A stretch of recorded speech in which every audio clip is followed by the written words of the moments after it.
उनके आजू बाजू में भक्तजन ज़्यादा है तो वो कुछ तो ऐसा ज़रूर करते हैं। वो चलते हैं तो उनके पैरों में छोटा मोटा कुमकुम नहीं, कुमकुम के ढीग गिरते हैं। नमस्कार, मैं सीमा कौशिक आप सबका स्वागत करती हूँ मेरे चैनल पे। आज हम आपको अंबाजी के एक ऐसे भवन के दर्शन कराने ले जा रहे हैं जो जंगल के बीचों बीच स्थित है। जहां जाते मुझे तो पहले तो डर भी लगता था, तो माता जी ने स्वयं अपने एक भक्त के शरीर में प्रविष्ट होकर के इस जंगल में अपना भवन बनाने के, अपना मंदिर बनाने के आदेश दिए थे। पूरा भवन बना हुआ है, पूरा मंदिर बना हुआ है। तो बाई चांस सहयोग से क्या हुआ कि मेरे ऑफिस में माता जी के एक भगत आए। उनसे मैंने प्रार्थना की कि मैं भी जंगल में आपके मंदिर के भवन के दर्शन करना चाहता हूँ। तो उन भगत जी ने मुझे जो है गूगल पे लिंक भेजा। उसके बाद मैं उस जंगल में जाते जाते उनको ढूंढ के उनके दर्शन कर सका। तो ये तभी तो मेरा तीसरा चौथा राउंड है और आज हम वीडियो बनने जा रहे हैं। आज आप सबको भी साथ में दर्शन कराएंगे। तो आगे की पूरी कहानी वहीं भगत जी के मुंह से ही सुनेंगे हम आगे। तो ये हमारा सफ़र शुरू हो गया है और बच्चों की भी मस्ती शुरू हो गई है। और अभी सोच रहे हैं मंदिर में जा रहे हैं तो कुछ ले लें जाते हुए। तो गाड़ी यहाँ रोक दी है और अभी हम यहाँ से माला वगैरह ले रहे हैं, फ्रूट वगैरह। 100 रुपये किलो। हाँ, 140।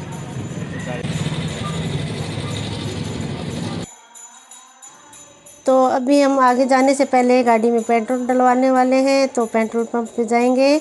और ये क्या, पेट्रोल पंप की मशीन शायद ऊपर का हिस्सा ख़राब हो चुका है, अंदर का हिस्सा आपको दिखाया है।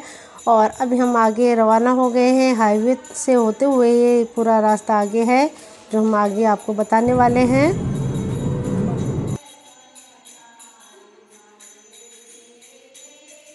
और ये जो आप पहाड़ी पे मंदिर देख रहे हैं ये जैन मंदिर है, जो कि बिल्कुल हाईवे पे बना हुआ है। बिल्कुल हाईवे पे पहाड़ी है, उसके ऊपर ही जैन मंदिर बना हुआ है। और उसी से आगे जो है रास्ता अभी आपको मैं बताने वाली हूँ। यहाँ से कट लिया जाएगा जो कि आश्रम अंबाजी को ये रास्ता जाता है। ये दरवाज़ा आ गए, आप देख सकते हैं। हाईवे से सीधा ये रोड जो आप देख रहे हैं सीधी ही आश्रम अंबा जाती है। तो ये आपको कभी आते हैं तो ये आश्रम अंबा की जो रोड है अंबाजी की, वो आपको लेनी है। यहाँ से गाड़ी को यहाँ से घुमा लेना है।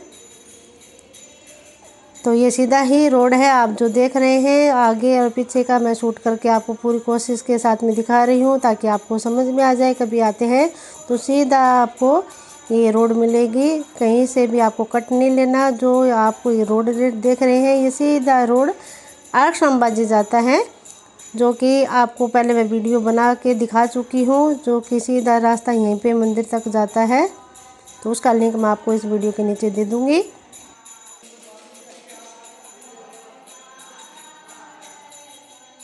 हाईवे से ये सड़क यहाँ तक आई, देखिए। हाईवे से आने के बाद ये आराधना अंबाजी मंदिर तक रास्ता जाएगा। उसके बाद ये जंगल में रास्ता है जो माता जी ने अपनी महिला भगत के शरीर में प्रविष्ट होकर खुद बताया था कि यहाँ हमारा मंदिर बनाना है। और यहाँ भी इसका एक अम्बे भवन आराधना नाम से बोर्ड लगाए, तो आप आएंगे शहरी को आता है तो सिरोही से आराधना अंबाजी मुख्य मंदिर जाने की सड़क ये है, ये सड़क बनी हुई है। लेकिन यहाँ एक अम्बे भवन आराधना नाम से बोर्ड लगा हुआ है। यहाँ उतर के आपको इस जंगल का रास्ता कच्चा रास्ता है। हालांकि कच्चे रास्ते में गाड़ियाँ जाने का बांध बना हुआ है, गाड़ियों की लकीर बनी हुई है, पगडंडी बनी हुई है। और मुझे भी शुरू में डर लगता था, लेकिन माता जी भगत आए, उन्होंने बताया मुझे कि इस तरह से आप पगडंडी पे जा सकते हैं। तो अब हम इस पगडंडी पे जाएंगे। ज़्यादा नहीं, आपको अंदर सिर्फ तो 2-3 किलोमीटर चलना पड़ेगा। तो आराम से आप गाड़ियों की लाइन से जा करके चल सकते हैं। तो आश्रम अंबाजी की जो रोड है उसको छोड़ते हुए कच्चे रास्ते पे इस तरह गाड़ी को हमने ले लिया है और सीधा सीधे ही चलते जाना है। बिल्कुल जंगल के बीच में ये रोड है, सीधे सीधे ही। और आपको मैं पूरी कोशिश करके दिखा रही हूँ। ये देखिए बिल्कुल कच्चा रास्ता है और ये बिल्कुल सीधे सीधे ही गाड़ी को लेके जाना है। कहीं भी अभी घुमा के गाड़ी को मोड़ना नहीं है। आगे जाके फिर एक मोड़ आएगा, वो मैं आपको आगे दिखा दूँगी। तो सीधा रास्ता है बिल्कुल और मिट्टी उड़ रही है, आप देख रहे हैं कच्चा रास्ता है इसलिए। और आगे से ये 2 रास्ते आ गए हैं और लाइट के खंभे पे यहाँ पे निशान दिया हुआ है तीर का और लिखा हुआ है अम्बे भवन किस तरफ जाना है।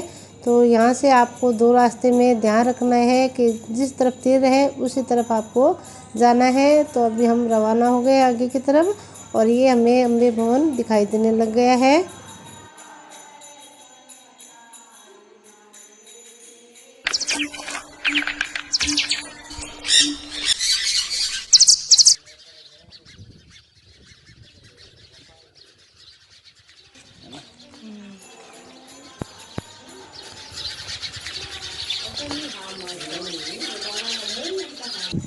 तो लीजिए हम पहुंच गए हैं अम्बे भवन। और जगह तो आपने मंदिर देखे होंगे, लेकिन यहाँ पे अम्बे माँ का घर है और अम्बे माँ का घर में हम आ गए हैं। तो अम्बे भवन बाहर से इस तरह का दिखता है, पहाड़ों के बीच में, जंगल के बीच में अम्बे भवन बना हुआ है। और अभी हम भवन के अंदर जा रहे हैं।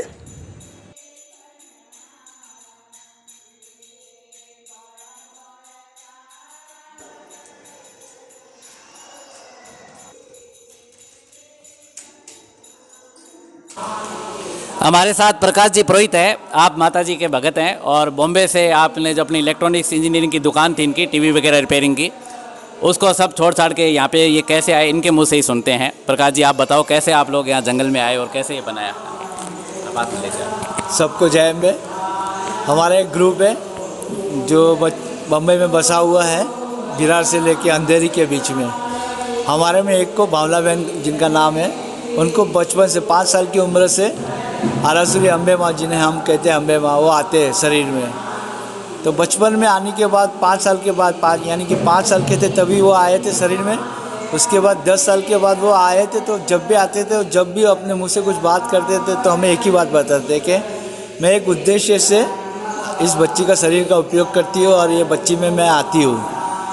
उद्देश्य है वो मैं आपको समय आने पे बताऊंगी और वो मैं बताऊंगी उस प्रकार आपको करना है।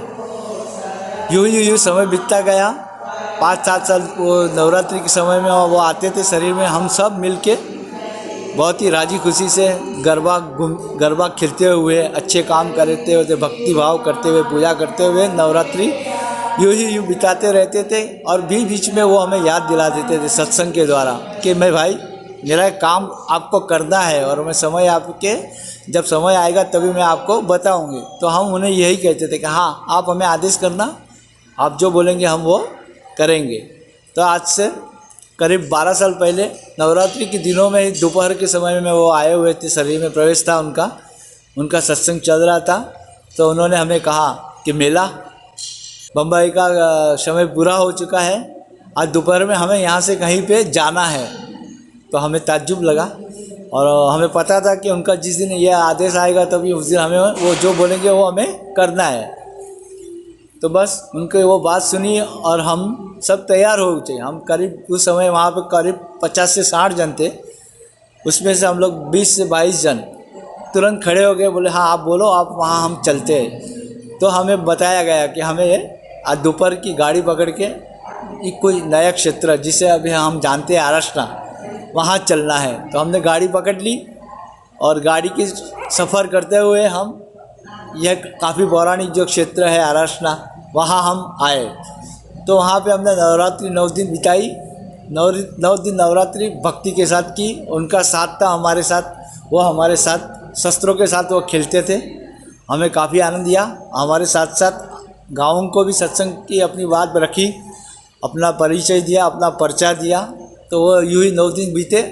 और जबकि उन्होंने हमें बताया था कि मेरे काम के उद्देश्य से आपको मेरे साथ चलना है, तो हम चल दिए। तो अभी हमें वापस तो जाना नहीं था।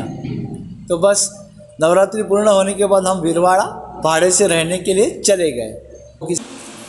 तो माता जी के भक्तों के अंदर यहाँ सब पढ़े लिखे लोग हैं। आप इंजीनियर हैं जैसा कि मैंने आपको बताया। यहाँ पति पत्नी 2 MBBS जो डॉक्टर भी हैं, जिनकी इन्होंने पास के गांव में जाडोली में डिस्पेंसरी भी खोली है, वहाँ भी सेवा का कार्य कर रहे हैं।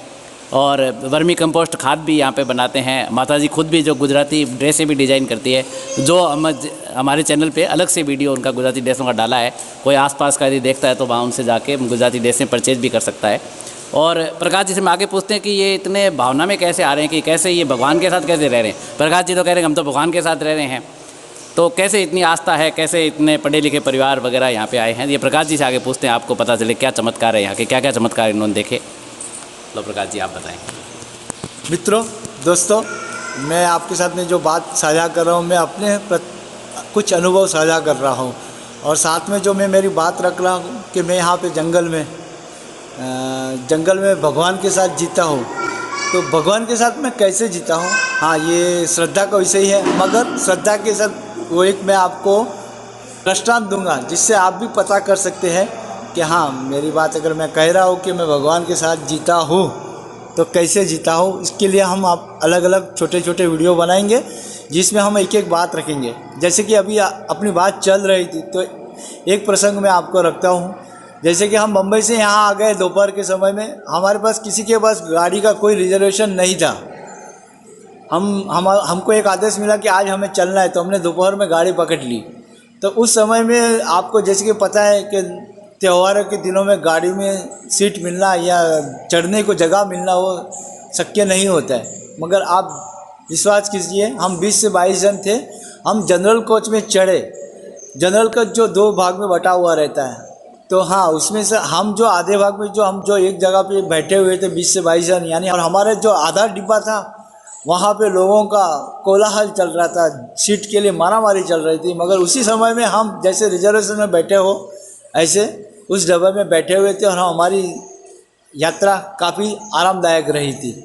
यह हुआ एक विश्वास की बात कि भाई बाजू के डिब्बे में तो सीट के लिए झगड़े हो रहे और हम आराम से बैठ के हमारा ट्रैवलिंग, हमारा यात्रा, हम प्रवास कर रहे हैं।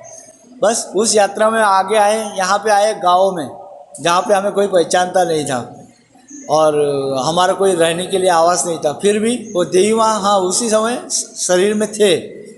तो उनकी जैसे ही यहाँ पे आराधना में हाजिर हुए, आराधना पे पहुँचे, तो हाँ उनका वो व्यक्तित्व है, शस्त्र के साथ उनका चलना देख के लोगों को ताज्जुब लग रहा था कि आज के इस समय में शस्त्रों के साथ में ऐसे ये महिला कौन है जो चल रही है गांव के बीच में, जो बेफिक्र होकर शस्त्रों के साथ चल रही है। तो हाँ वो यहाँ की संस्कृति है, लोगों को थोड़ा आइडिया आ गया कि भाई कोई तो देवी माँ है कोई शायद। तो हाँ उन्होंने यहाँ गांव के बीच में अपना परिचय दिया और हमने भी हमारी तरफ से उनका परिचय दिया कि भाई ये तो यहाँ के आरासुरी अम्बे देवी माँ ही है और वो हमें बम्बई से यहाँ लेकर आए हैं। बस अभी ये जो कहे वो हमें यहाँ करना है और हमें यहीं रहना है, ऐसी ये बात हुई। तो हमें उस गांव में काफ़ी अच्छा प्रतिसाद मिला, रिस्पॉन्स मिला। लोगों ने अपना मकान खाली करके दे दिया हमें रहने के लिए 9 दिन। बोले आप यहाँ पे रहो, भक्ति भाव करो। और हमारी भक्ति के साथ में गांव के लोग भी जुड़ गए। सुबह शाम पूजा पाठ होता था, होम हवन होता था। कोई नात जात का किसी का कोई बंधन नहीं था, कोई ऐसा नियम नहीं था कि कोई ये नहीं बैठ सकता। हमारे सब देवी माँ के लिए तो सब सरीके हैं, सब साथ में बैठ के अच्छे से भक्ति भाव कर रहे थे और 9 दिन हमने वहाँ पे बिताए। और उसी समय में हाँ वो जब भी देवी माँ की एक खासियत है, अगर वो ज़्यादा खुश है या ज़्यादा उनके आजू बाजू में भक्तजन ज़्यादा है तो वो कुछ तो ऐसा ज़रूर करते हैं जो लोगों के लिए आज के विज्ञान के युग में एक चमत्कार से कम नहीं है। लोगों के लिए वो ताज्जुब होता है कि ये आज के इस समय में कैसे होता है। जैसे कि वो चलते हैं तो उनके पैरों में छोटा मोटा कुमकुम नहीं, कुमकुम के ढीग गिरते हैं। हम प्रयत्न करेंगे आपको वो वीडियो भी, क्योंकि आज तक ये छुपा हुआ था। मैंने भी सुना मंदिर में जब माता जी ने गरबा किया तो मंदिर में गरबा करते तब कुमकुम गिरती थी, खूब सारी कुमकुम गिरी और पूरा ढेर लग गया कुमकुम का। लोगों ने नवरात्रा में अपनी आंखों से देखा और जिस जगह ये मंदिर बनाया वहाँ भी जब इन्होंने नींव खोदने आए तब भी कुमकुम निकली, इन्होंने देखा यहाँ पर। जी हाँ, हमारे पास तो दोस्तों श्रद्धा की बात करें तो हर एक प्रसंग रोचक है। इनकी महेश जी की इच्छा थी कि हम इसका वीडियो बनाएं, तो मैं बोला हाँ ज़रूर, आपकी इच्छा को मैं हाँ बोलता हूँ, अपनी तरफ से समर्थन देता हूँ। और महेश जी की चैनल पे हम इसको स्टेप बाय स्टेप जो बताएंगे वो सत्य घटना है, इसमें हमारा कोई बाकी हाँ भगवान है। और जैसे कि मैं बता रहा हूँ कि मैं भगवान के साथ जी रहा हूँ, तो मैं कैसे जी रहा हूँ मैं हर एक स्टेप बाय स्टेप मैं आपको बताऊँगा। और जो भी मैं बताऊँगा वो आपके लिए भी एक ताज्जुब होगा, मगर एक फ़र्ज़ है आपकी भी, श्रोतागण की भी, आप इस पर विश्वास कीजिए। क्योंकि वीडियो तो आएगा तो वो तो आपको सही बताएगा, आँखों से दिखेगा तो वो तो आपको मानना ही है, मगर कभी कानों से जो सुनोगे आप उसके पे भी विश्वास कीजिए और हमारे साथ भक्तिमय होइए और भक्ति में लगे रहें। तो आगे आप लोग जब यदि इस वीडियो के कमेंट में कहेंगे कि आपको इसमें विश्वास है और आपका मन है कि प्रकाश जी से और भी ऐसी कुछ बातें और भी चमत्कार की बातें सुने, तो आगे हम इस वीडियो का भाग 2 भी फिर शीघ्र ही लेके आएंगे। अभी आज तो बस इतना ही। और अभी हम कर रहे हैं माता रानी की मूर्त के दर्शन। तो भावना बहन जो है वो उनका वीडियो में आगे उस वीडियो में दिखाने वाली हूँ, तो आप बने रहिए साथ में। और ये है अस्त्र शस्त्र माता रानी के, और साथ में एक यंत्र भी है जो अपने आप प्रकट हुआ बताते हैं। तो यहाँ भवन में बहुत से ऐसे किस्से आपको मिल जाएंगे। और एक और दिखा रही हूँ, ये देखिए चिड़िया ने घोंसले डाल रखे हैं। आमतौर पर अगर एक भी चिड़िया घर में आ जाए तो हम डर के मारे निकाल देते हैं, क्योंकि अगर पंखे में आ जाए तो चिड़िया मर जाएगी। लेकिन पास में पंखा चल रहा है और चिड़िया ने घोंसला डाल रखा है, तो पूरे भवन में इतने घोंसले डाल रखे हैं, इतनी चिड़िया है कि इनकी आवाज़ से वातावरण जो है बहुत ही अच्छा लगता है और इनकी चहचहाट पूरे भवन में गूंजती रहती है।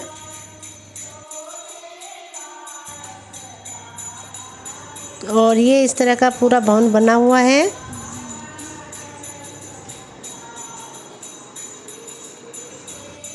और ये माता रानी की फ़ोटो लगी हुई है और इस पेटी में माता रानी के कपड़े वगैरह हैं और साइड में भी एक कपाट बना हुआ है, इसमें भी सामान रखा हुआ है। ये यहाँ पे काले भैरू हैं, साइड वाले रूम में गोरे भैरू हैं और बाकी सामान माता रानी के हिसाब से यहाँ पे रखा हुआ है। तो बिल्कुल जंगल में बना हुआ ये भवन है। तो भावना बहन के वीडियो या फ़ोटो आपको यूट्यूब पे कहीं भी नहीं मिलेंगे, क्योंकि ये कैमरे के आगे फ़ोटो या वीडियो नहीं देते हैं। और साधारण जैसे महिला होती है वैसे ही साधारण तरीके से रहते हैं, कोई भी ऐसे बनावट नहीं रखते बिल्कुल भी। और बिल्कुल जैसे हम गृहिणियाँ होती है, आम औरतें होती हैं, वैसे ही ये रहते हैं। तो हमने बहुत प्रार्थना की कि अगर आपकी अनुमति होगी तो ही हम आपके वीडियो और फ़ोटो डालेंगे। तो आरती के समय का जो वीडियो मैंने बनाया था वो मैं डाल रही हूँ, और एक फ़ोटो में प्रकाश भाई ने भेजी थी तो वो साथ में डाल रही हूँ, ताकि आप लोग भी भावना बहन के दर्शन कर सकें और लाभ उठा सकें इस चीज़ का। तो अभी जो मैं आपको फ़ोटो दिखा रही हूँ वो भावना बहन का फ़ोटो है, और इसके बाद में जो मैं वीडियो दिखा रही हूँ जिसपे मैंने तीर का निशान लगाया ताकि आप पहचान सकें कि भावना बहन कौन है। तो ये भावना बहन का मैं आपको बता रही हूँ और दिखाने की पूरी कोशिश कर रही हूँ, ताकि आप भी माता रानी के दर्शन कर सकें। तो आप भी दर्शन कीजिए हमारे साथ में। जैसा कि प्रकाश भाई ने बताया कि भावना बहन में बचपन से ही भाव आते हैं माता रानी के, लेकिन माँ का भाव जब इनमें आता है तो जब आजू बाजू के लोग होते हैं वो उनको देखते हैं, इनके चमत्कार देखते हैं, तो इनको माता जी ही बोलते हैं। लेकिन ये अपने आप को एक भगत ही कहते हैं कि मैं भी एक भगत हूँ, जैसे आप लोग हो माता रानी के भगत वैसे मैं भी हूँ। अगर आप सोचते हो माँ हमारे पास में है, भगवान हमारे पास में है, तो वो पास में ही हमें अनुभव होते हैं। तो अपने अपना विचार, अपनी अपनी सोच होती है।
जय अम्बे। और इसके बाद में अभी हम घर के लिए रवाना हो गए हैं। शाम हो गई, अंधेरा हो गया है, और हमें कहा भी था कि आप रुक जाइए, खाना खा के जाइए, क्योंकि हमें घर पे काम था, इसलिए रात को फिर रुके नहीं। फिर घर के लिए हम रवाना हो गए और अभी हम जा रहे हैं घर। अगर आपको ये व्लॉग पसंद आया तो लाइक व सब्सक्राइब करना ना भूलें। कमेंट अवश्य कीजिएगा आपको ये वीडियो कैसा लगा, माता रानी का भवन कैसा लगा, कमेंट करके ज़रूर बताएं। आप सबका बहुत बहुत धन्यवाद। फिर से जय अम्बे।